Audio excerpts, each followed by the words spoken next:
Merci Madame la maire, chers collègues. Avant de réagir au positionnement politique de ce vœu, il me semble important de faire un petit rappel factuel de ce que constitue le dispositif Territoire zéro chômeur de longue durée. Permettez-moi d'être ici un peu précis. Cette expérimentation a été créée en 2016 par une loi d'expérimentation territoriale visant à résorber le chômage de longue durée.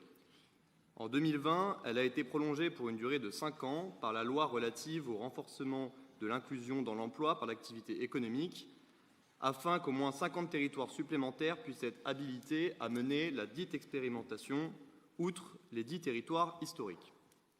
À ce jour, 58 territoires sont donc concernés. Le nombre de zones bénéficiaires a ainsi été multiplié par 6 depuis 3 ans. Parmi elles, la ville de Rennes via le quartier du Blône. Ce dispositif permet donc d'embaucher des personnes privées d'emploi depuis plus d'1 an et domiciliées depuis au moins 6 mois au sein de ces territoires.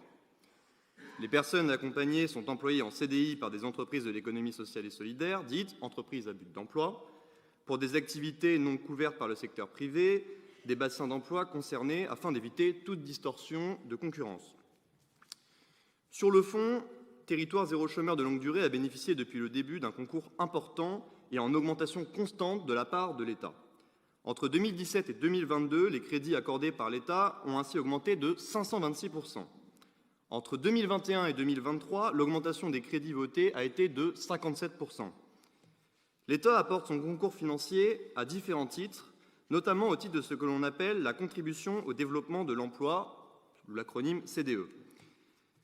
Celle-ci correspond pour chaque équivalent temps plein recruté à une fraction comprise entre 53% et 102% du SMIC horaire fixé annuellement.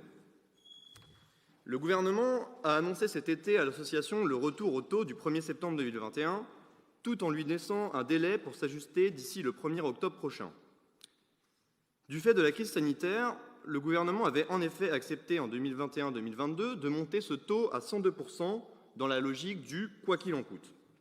Cette époque étant révolue, vous en conviendrez, ce taux redescend donc à 95% du SMIC. Ce niveau de prise en charge reste très conséquent au regard du plancher que la loi fixe à 53%. Et s'il baisse effectivement de quelques points, c'est uniquement en raison d'un retour à la normale de la situation sanitaire. Faire croire le contraire relève d'une certaine malhonnêteté à laquelle vous semblez malheureusement être particulièrement attaché au vu de vos récents vœux. Surtout qu'en matière de lutte contre le chômage, pardon de vous le dire, mais ce gouvernement n'a aucune leçon à recevoir du conglomérat politique auquel vous appartenez et dans lequel certains disent préférer plutôt le droit à la paresse au droit à l'emploi. Faut-il vous rappeler que c'est cette majorité qui a fait baisser le taux de chômage de 9 à 7% en 6 ans, ce qui n'est pas à la portée du premier président de la République venu, vous en conviendrez. Et certains sont ici bien placés pour le savoir. Faut-il vous rappeler les investissements dans la formation professionnelle et particulièrement dans l'apprentissage, auxquels les parlementaires de la NUPES se sont toujours opposés pour des raisons purement idéologiques et tellement éloignées des réalités. Faut-il vous rappeler que c'est ce gouvernement qui, à travers le projet de loi de finances 2024 justement, alloue 300 millions de ressources nouvelles à France Travail, dont l'objectif, comme l'a rappelé ma collègue Carole Gandon, est précisément de mieux accompagner les personnes privées d'emploi grâce à une approche sur mesure et une meilleure coordination entre tous les acteurs de l'emploi. Une fois encore, vous déformez la réalité pour faire peur aux acteurs de l'économie sociale et solidaire. La logique politicienne, aussi développée soit-elle, ne justifie pas que l'on s'affranchisse à ce point des faits.